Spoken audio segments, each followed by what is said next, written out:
Deuxième année, les transformations du plan. Première transformation, la symétrie orthogonale. Le verbe d'action est retourner une figure. L'élément caractéristique est un axe de symétrie qui est représenté par une droite. Alors, des points fixes, y en a-t-il? Oui, une infinité. Et où sont-ils situés? Eh bien, sur l'axe de symétrie. L'écriture. Alors, pour écrire une symétrie orthogonale, nous allons noter ça avec un S, suivi d'une minuscule. Pourquoi? Parce que l'axe de symétrie est représenté par une droite. Ici, étant donné que ma droite s'appelle D, eh bien, je vais mettre un petit d minuscule. Ici, je veux l'image de mon triangle ABC, donc je vais mettre ABC entre parenthèses. Et je vais donc obtenir comme figure image, eh bien, A', B', C'. Passons donc maintenant à la construction. Première étape, se placer perpendiculairement sur l'axe de symétrie.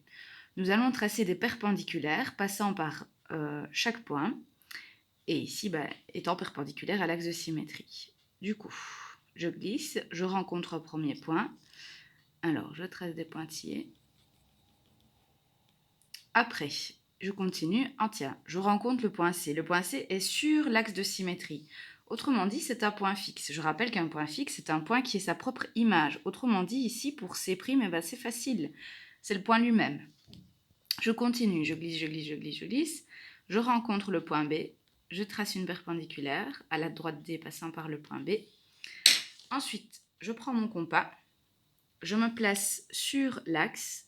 Je vais prendre une ouverture de compas de cette ouverture et je vais reporter cette ouverture de l'autre côté de mon axe. Je fais la même chose pour trouver A'. Pour C, pas besoin puisque je l'ai trouvé. Autrement dit, ici j'ai B' et là-bas j'ai A'. Je n'ai plus qu'à relier mes points.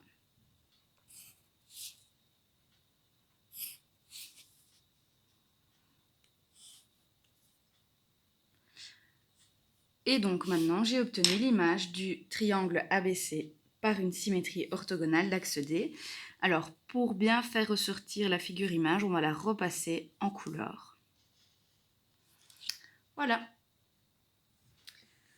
Deuxième transformation du plan. La symétrie centrale. Le verbe d'action, c'est facile, c'est tourner d'un demi-tour. Alors, sachez qu'une symétrie centrale, eh bien, c'est un cas particulier d'une rotation. C'est une rotation particulière, une rotation de 180 degrés, et donc c'est pour cela qu'on lui a donné un nom qui est symétrie centrale.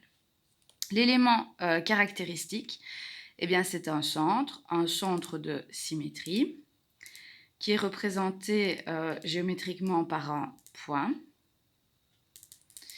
Les points fixes, y en a-t-il? Eh bien, il y en a un, et c'est le centre. Au niveau de l'écriture, c'est une symétrie centrale. Je vais donc mettre un S.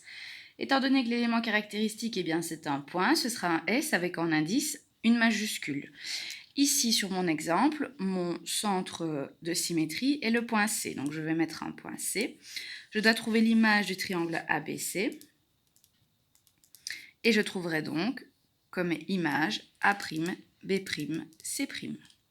Passons donc à la construction. Ici, je dois donc faire tourner ma figure d'un demi-tour en passant par le centre C. Je vais donc relier chaque point au centre, mais ici c'est déjà fait. Hop, et prolonger tout ça par là-bas. Idem ici. Après, je remarque que le point C est sa propre image. Pourquoi? Parce que c'est le centre. C'est un point fixe. Donc, C va être égal à C'. Ensuite, je prends mon compas.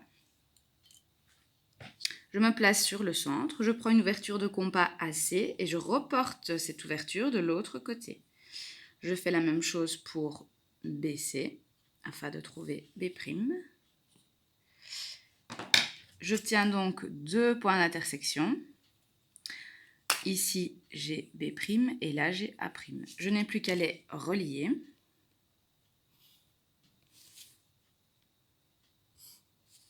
Et j'obtiens donc l'image du triangle ABC par une symétrie centrale de centre C. Je peux donc repasser ma figure pour qu'elle ressorte. Voilà pour la symétrie centrale. Troisième transformation, la translation. Verbe d'action, glisser. Élément caractéristique, c'est un vecteur, c'est représenté par une flèche. On peut le noter ainsi, flèche. Alors, des points fixes, y en a-t-il? Eh bien non, ici, tous mes points vont glisser, donc pas de points fixes, tout le monde bouge. Au niveau de l'écriture, comme c'est une translation, on va mettre un T. Ici, c'est une translation de vecteur XY, donc je vais mettre XY, suivi donc d'une petite flèche pour dire que c'est un vecteur. Je dois toujours chercher l'image du triangle ABC, et donc l'image, ce sera toujours A', B', C', ou alors vous pouvez donner d'autres lettres, il n'y a pas de souci, mais généralement, on met des primes. Passons donc à la construction. Ici, je dois faire glisser tous mes points de vecteur XY. Je dois donc glisser tous les points parallèlement au vecteur. Du coup, ici, je vais faire glisser mon équerre jusqu'à ce que je rencontre un point. Je glisse, je glisse, je glisse. Ah tiens, ici, je rencontre 2 points. Donc, je vais tracer une parallèle. Je continue, je continue, je continue. Hop. Je rencontre B, je trace une parallèle. Je n'ai plus qu'à prendre mon compas, à prendre une ouverture XY et à reporter cette ouverture à partir de chaque sommet. On constate donc que A va devenir C.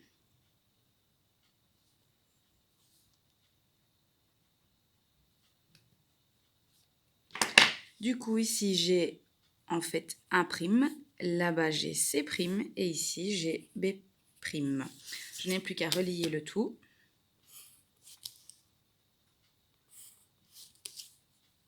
Et à repasser le tout en couleur.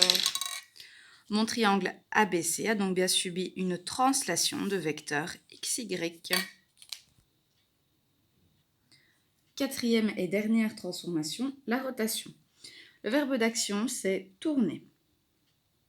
Alors attention, il y a 2 sens pour tourner. Quand on tourne et qu'on fait un tour complet, on tourne de 360 degrés. Si je vais dans le sens horloger, eh bien je tournerai dans le sens négatif. C'est bizarre, mais c'est comme ça. Par contre, si je tourne dans le sens anti-horloger, eh bien je tournerai dans le sens positif. C'est comme ça, les mathématiciens aiment bien se prendre la tête. Continuons. L'élément caractéristique, eh bien c'est un centre, cette fois-ci pas un centre de symétrie, mais un centre de rotation. C'est bien évidemment représenté par un point. Y a-t-il des points fixes? Eh bien oui, A, et c'est le centre. Au niveau de l'écriture, alors, comme c'est une rotation, on va mettre un R. En indice, on va mettre le centre. Alors, ici dans mon exemple, le centre, c'est le C. Donc, je mets un C majuscule puisque c'est un point. Suivi après d'une amplitude. Alors ici, je dois tourner d'une amplitude de moins 60 degrés. Donc, je vais noter moins 60 degrés.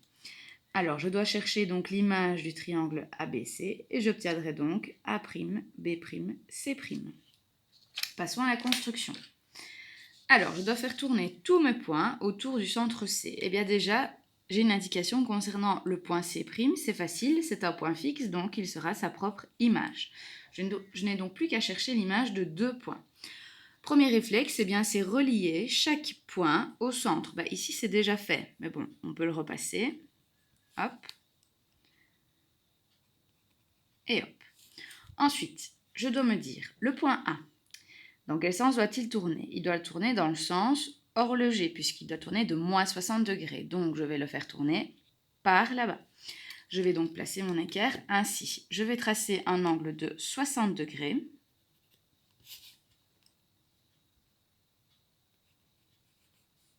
En partant de là. Après, je prends mon compas. Je prends une ouverture de compas en partant du centre. Donc, une ouverture de compas AC. Et je reporte cette distance sur la droite que j'ai tracée. J'obtiens donc ici A'.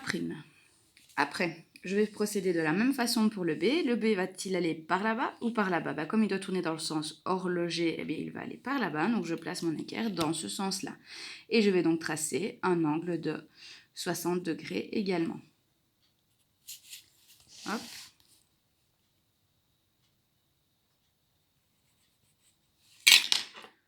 Je prends une ouverture de compas BC et je reporte cette ouverture. J'obtiens donc B', je n'ai plus qu'à relier ma figure pour obtenir l'image du triangle ABC par une rotation de centre C et d'amplitude 60 degrés. Je repasse en couleur et c'est terminé. Voilà donc pour les transformations du plan en deuxième année.